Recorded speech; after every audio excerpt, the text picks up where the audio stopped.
સર્વકર્તા પરમાત્મા છે। જે કંઈ આ બધું થાય છે, થઈ રહ્યું છે અને થવાનું છે, એ જે મને મળ્યા ભગવાન શ્રીજી મહારાજ સાક્ષાત પૂર્ણ પુરુષોત્તમ, એ સિવાય કોઈ કરતા નથી। એવું આપણા જીવનમાં દ્રઢ થાય ને તો ગમે એટલા પ્રશ્નો આવે ને જગતના, તો આનંદ રહે આપણને, બસ આયા છે સારું ભોગવી લો।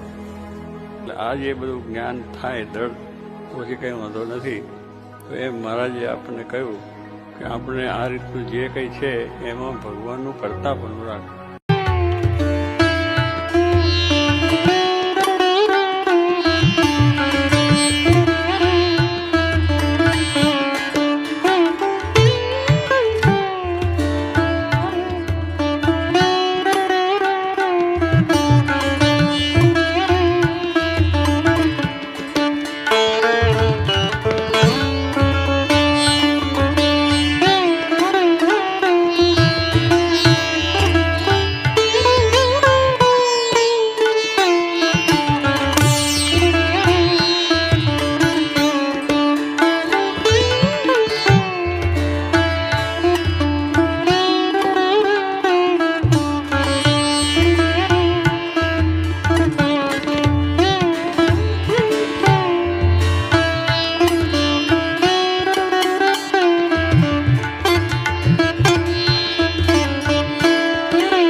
સાથે કઈ સ્મૃતિ પ્રિય છે? Which Smriti is your favorite, સ્વામી બાપા?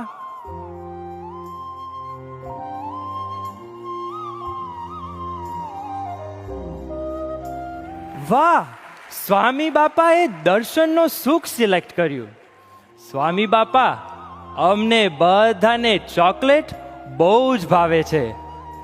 સ્વામી બાપા, અમને બધાને યાદ છે કે જ્યારે આપ અમારી સાથે મુલાકાત કરતા ત્યારે આપ અમને બધાને ચોકલેટ આપતા હતા।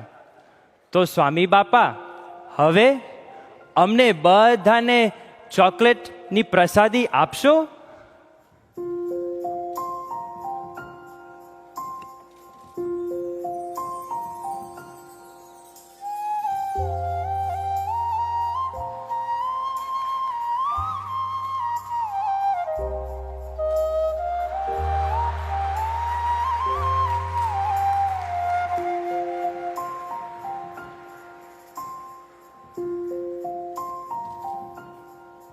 સભામાં બધા બેઠા છે, બધા માટે ચોકલેટની પ્રસાદી છે.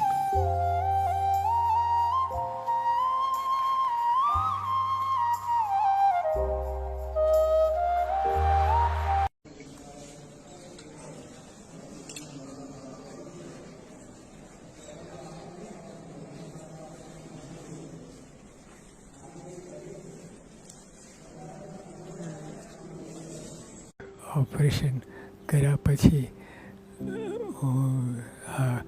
આઈસીયુમાં આવ્યો તો 9 પેલા એસી ચાલુ હતા 9 એટલે મને તો જરાય ઠંડી ફાવે નહીં, પણ એટલે અને બેલ વગાડવાની હતી. બેલ વગાડે તો બહારના બધા આવી શકે, પણ મને ખ્યાલ જ ન કે આવું છે, આવી ગોઠવણ છે. અને પછી આત્મરૂપે વર્તવા લાગ્યો. પછી કાંઈ ન થયું. પછી ઘણા બધા ઉપાય કર્યા, જ્ઞાનથી આમથી, પણ બધું કોઈ કામ નહીં. અને ઠંડી તો બધું બહુ લાગે. પણ એકદમ અચાનક મને જે યોગીઓ પરીક્ષા ભરતા હતા તો મને વાત કરી કે શાસ્ત્રી મહારાજ અહીંથી આવતા હતા, પોટલું ને બધું લઈને. અને થોડું વાતાવરણ ભીનું હતું, અને વરસાદ થોડું પડતો હતો. એ બધું એ મને યાદ આવી ગયું. એકદમ શાંતિ.